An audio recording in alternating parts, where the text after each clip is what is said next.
பருப்பு வடையை வச்சு சூப்பராக ஒரு அவியல் தாங்க செய்ய போகிறோம். வாங்க அது எப்படி செய்யலான்றதை பார்க்கலாம். தேவையான அளவுக்கு வடைப்பருப்பு அல்லது கடலைப்பருப்பு எடுத்துக்கோங்க. இதை நல்லா வாஷ் பண்ணி ஒரு 2 மணிக்கூர் ஊற விட்டுக்கோங்க. இதுக்கப்புறமா இது நல்லா தண்ணியை வடிச்சிட்டு மிக்ஸி ஜாரில் போட்டு நல்லா கொரப்பாக அரைச்சி எடுத்துக்கோங்க. அரைச்சி எடுத்துருக்கிற மாவு கூட ஒரு பல்லாரியை குட்டி குட்டியாக சாப் பண்ணிக்கோங்க. காரத்துக்கு ஏற்ற மாதிரி பச்சை மிளகாவுமே இதில் சேர்த்துக்கோங்க. இது கூடவே தேவையான அளவுக்கு உப்பு சேர்த்துக்கோங்க.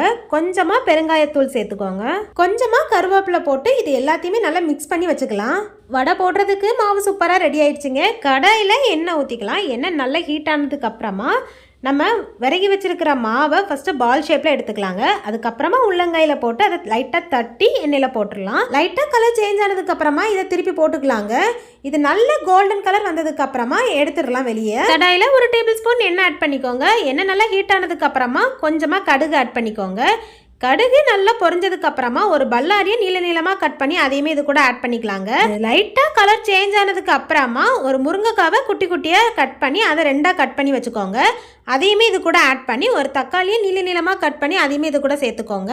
தேவையான அளவுக்கு உப்பு சேர்த்து கொஞ்சமாக தண்ணி ஊற்றி இது நல்லா வேக வச்சுக்கலாங்க. இது நல்லா குக் ஆகிறதுக்கு முன்னால் இதுக்கு ஒரு மசால் தேவைப்படும். அதையுமே நம்ம சைடில் செஞ்சிடலாங்க. ஒரு பவுல் தேங்காய் எடுத்துக்கோங்க. இது கூடவே 1 டீஸ்பூன் ஜீரகம் எடுத்துக்கோங்க. ஒரு 1/2 டீஸ்பூன் மஞ்சள் தூள் எடுத்துக்கோங்க.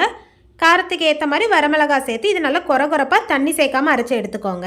நம்ம வேக வச்சுருந்ததுமே சூப்பராக குக் ஆயிடுச்சுங்க. இதுக்கப்புறமா நம்ம ஃப்ரை பண்ணி வச்சுருக்கிற வடையை ஒரு வடையை 4 பீஸ் போட்டு எடுத்து அதையுமே இது கூட ஆட் பண்ணி நல்லா மிக்ஸ் பண்ணி விட்டுக்கோங்க.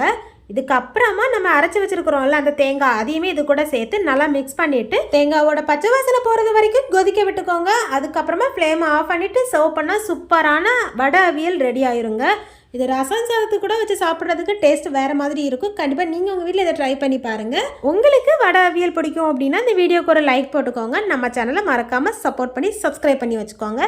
நாளைக்கு வேறொரு இன்ட்ரெஸ்டிங்கான ரெசிபி வீடியோவில் சந்திக்கலாம். பாய்.